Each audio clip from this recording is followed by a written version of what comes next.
i pójdziemy dalej. Cicho, smyki. Nic się nie stało, no daj spokój, i tak jest dobrze. Mówi, nie, już mam dosyć, znowu gada o akwarystyce. Dokładnie. Oj. Chwila przerwy. Witam Was bardzo serdecznie, Marcin Wawrzyniak, firma Tropical. Kolejny odcinek z wizytą u akwarystów. Tym razem jestem u Kamila Hazego. Witam Cię, Kamilu. Cześć Marcin. Mamy za sobą piękne akwarium, kolejne piękne akwarium.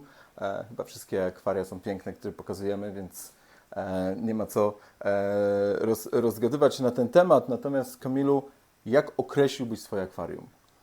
To w części podwodnej tak naprawdę to akwarium można powiedzieć, że jest akwarium obszarowym.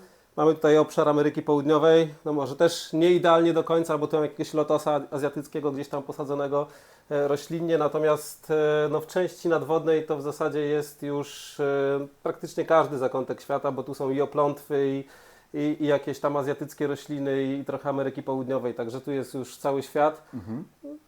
I tak to wygląda właśnie. Natomiast te rośliny, które tutaj sobie rosną, zasilane są wodą z akwarium. Tak jest, one w całości są posadzone w taki sposób, żeby miały bryłę korzeniową pod wodą i w zasadzie czerpią wszystkie składniki odżywcze tylko i wyłącznie z wody z akwarium. I jak widać, no, wzrost jest całkiem bujny. No, wygląda to pięknie, natomiast one są też częścią filtracji. Tak jest, zgadza się. No, parametry wody tutaj są takie, że po kilku miesiącach mierząc azot czy fosfor to jest cały czas zero i tutaj nie ma możliwości, żeby coś poszło do góry. Jak cokolwiek się pojawia z nadmiarów, to jak widzicie trochę glonów też jest, więc one załatwiają temat i woda jest praktycznie idealnie czysta. No tak, natomiast w tym przypadku, kiedy Wy zawsze narzekacie na glony, w tym przypadku glony wyglądają bardzo naturalnie i no w sumie tworzą taki podwodny, ruchomy świat, bo przy okazji falowników czy wylotu z filtra one rzeczywiście się ruszają i robią taki w sumie bardzo naturalny wygląd zbiornika. Także niekoniecznie glony zawsze muszą być złe. Zgadza się. Ja właśnie z glonami nie walczę. Oczywiście jak atakują rośliny gdzieś tam, no to wtedy ta walka jakoś trwa, natomiast jak są na częściach materii nieożywionej, to w zasadzie ich nie ruszam, bo tak jak mówię, po pierwsze stabilizują zbiornik, po drugie no wyglądają całkiem ładnie i naturalnie, także... A w tym kierunku naturalności moje zbiorniki zawsze miały iść. No właśnie, Ty zawsze gdzieś tam dla mnie byłeś przy tych biotopach. Zawsze, kiedy gdzieś tam Cię obserwowałem, Twoje różne i występy w różnych konkursach i akwaria, gdzieś tam ten biotop, no tym razem powiedzmy jest tu też rzeczywiście ta Ameryka Południowa. Tak jak powiedziałeś, gdzieś tam ten lotos, nie musimy jego pokazywać, ale powiedz mi, czy jakby ta Ameryka Południowa jest Tobie najbliższa, czy bardziej chciałbyś jednak kolejne akwarium wystartować z kompletnie innymi rybami? No przez długi czas Ameryka Południowa była mi zdecydowanie najbliższa. No, większość moich zbiorników tam się opierało na Pantanalu tak naprawdę, na tym rejonie. No, to jest przepiękny rejon. I cały czas mnie tam ciągnie, ale jednak już chciałbym spróbować czegoś innego i pewnie kolejne akwarium będzie raczej azjatyckie, a nie czymś z Ameryki Południowej. Co konkretnie to jeszcze nie wiem, bo tam pomysłów jest dosyć dużo, przede wszystkim ze względu na tą część nadwodną i jak to rozwiązać, bo chciałbym jak najbardziej biotopowo, wiem, że będzie ciężko, ale może też w taki sposób będę próbował tutaj iść. Wróćmy jeszcze do ryb. W tym akwarium pływa neon. Neon Simulans. Neon Simulans, tak, a oprócz tego widziałem żwawika Radbuni. Niewiele, ale czy coś jeszcze? Kirysy sterby, no tak naprawdę ich jest tutaj najwięcej w zbiorniku, no ale jak mają tak dużo kryjówek, to wypływają tylko na żer tak naprawdę, więc ciężko je dojrzeć. I są ramireski, jest chyba 7 sztuk, ale w tym momencie też mówię, no widoczne są tak naprawdę tylko wtedy, kiedy żerują. No i wtedy jakieś przepychanki też można między samcami poobserwować przez chwilę. Zbiornik zresztą, jak widzicie, trochę nie żyje poza karmieniem, czyli ja nie widzę ryb za często, ewentualnie jak siedzę gdzieś tam sobie na narożniku i patrzę w zbiornik i nikt się nie kręci przed zbiornikiem, to coś się dzieje. Natomiast jak już się pojawiają ludzie bliżej, to się za dużo nie dzieje, natomiast to jest też fajne, bo ten zbiornik za każdym razem wygląda trochę inaczej, jak patrzę. No tak, ale zawsze tak jest, kiedy w zbiorniku jest gdzie się schować i pewnie ryby mają swoje interesy gdzieś tam z tyłu. Natomiast powiedz mi, jaki on jest długi? Zbiornik jest długi na 180 cm. No, czyli rzeczywiście te ramirezy mają też miejsce do tego, żeby gdzieś tam wybrać sobie swoje terytoria, a kirysy, żeby sobie popływać wzdłuż i wszerz. Okej, powiedz mi, jak oprócz oczywiście roślin, o których wspomnieliśmy, jak przebiega tutaj filtracja? Filtrują ten zbiornik 2 kubełki. Jeden jest z lewej strony zbiornika, drugi z tyłu, z prawej strony. Oczywiście wszystkie wloty i wyloty są tak zamaskowane, żeby tu absolutnie nic nie było widać. Z prawej strony, z tyłu jeszcze działa cyrkulator, który tam troszeczkę wprawia to wszystko w ruch.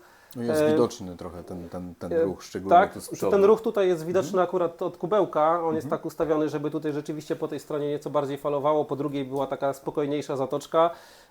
Większość ryb tak naprawdę przebywa w tej spokojniejszej zatoczce, natomiast ja specjalnie jak na żer to puszczam tutaj, gdzie jest większy nurt wody, żeby sobie te ryby też powalczyły trochę z nurtem. To dość ciekawie wygląda.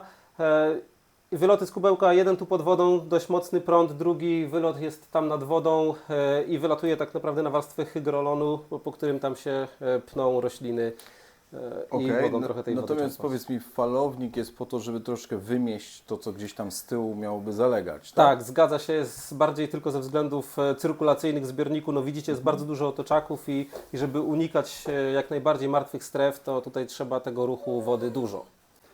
Jeszcze porozmawiajmy chwilę o oświetleniu. Masz tutaj kilka różnych lamp. No na pewno od razu uwagę przykuwa ta lampa, która ma taki fioletowo-różowawy kolor. Powiedz mi, dlaczego ta lampa i co ona ma za zadanie tutaj w tym akwarium? No, ta lampa przede wszystkim jest skomponowana takim widmem światła, aby pomagać we wzroście roślinom i jak widać ten filodendron bardzo tutaj lubi to oświetlenie, rośnie bardzo, bardzo dobrze. Lampa nie ma jakiegoś negatywnego wpływu na to, co dzieje się pod wodą, nie wiem, nie powoduje jakiegoś wysypu glonów, no nie stanowi jakiegoś tutaj problemu, więc w tym miejscu sobie rośnie.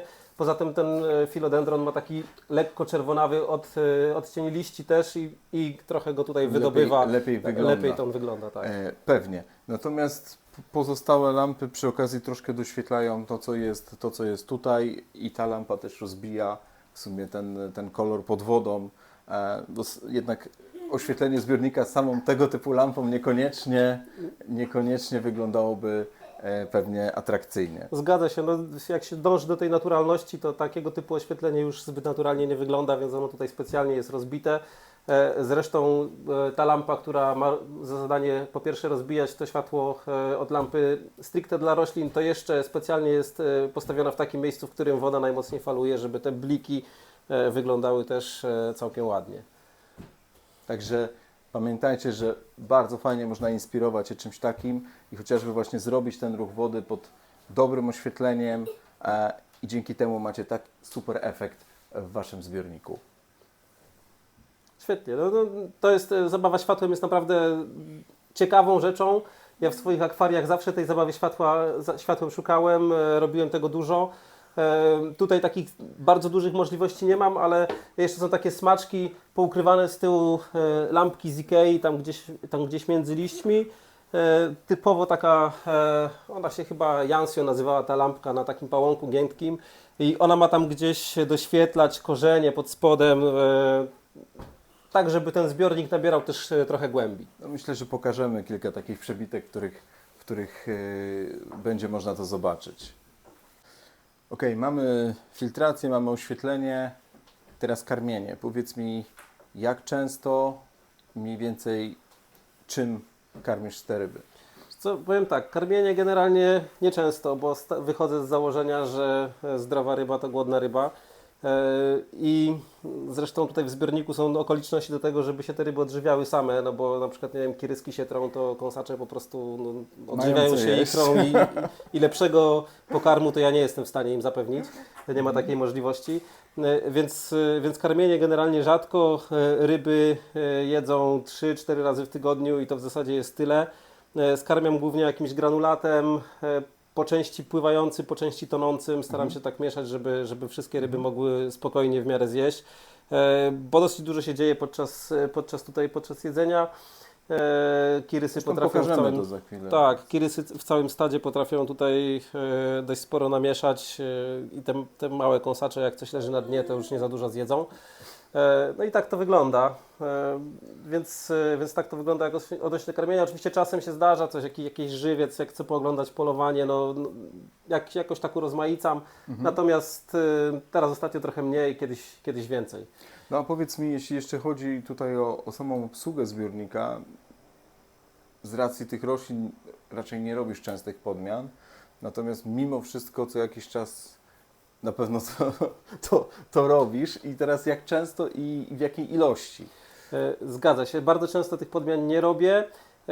Dość długo w ogóle ten zbiornik prowadziłem w taki sposób, że symulowałem parametry wody i symulowałem porę suchą i deszczową, więc na przykład było tak, że przez 4, 5, 6 miesięcy nieraz nie podmieniałem wody. Wiem, że to wygląda strasznie, natomiast tak jak mówiłem już wcześniej, rośliny zapewniają to, że tutaj nie ma jakiegoś nagromadzenia związków azotowych, fosforowych.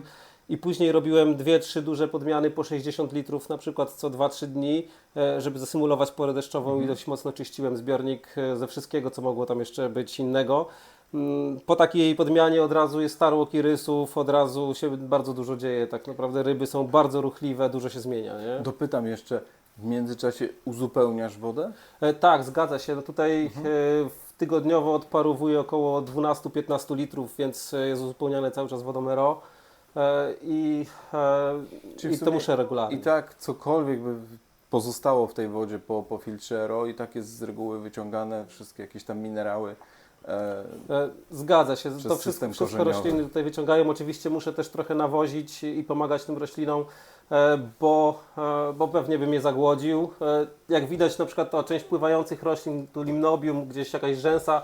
No rzęsa jak jest w zbiorniku, to wszyscy wiemy, cała tafla wrzęsia, a tutaj Tak. jak widzicie, do tej rzęsy jest troszeczkę i nie ma szans wygrać z tymi roślinami, które są nad wodą. No, czyli da się utrzymać rzęsę z innymi roślinami i tak, żeby nie zasłoniła nam całego akwarium. No, powiem szczerze, dla mnie zbiornik jest prześliczny i rzeczywiście robi olbrzymie wrażenie. Także cóż, no, fajnie, że nas zaprosiłeś. Bardzo się cieszę, że udało nam się w końcu zobaczyć. Też od jakiegoś czasu nie mieliśmy okazji się spotkać. Także dziękuję Ci bardzo. Dziękuję Wam również. Jeżeli podobał Wam się nasz kolejny odcinek, pamiętajcie, żeby zasubskrybować nasz kanał. I do zobaczenia u kolejnego akwarysty. Cześć! Cześć!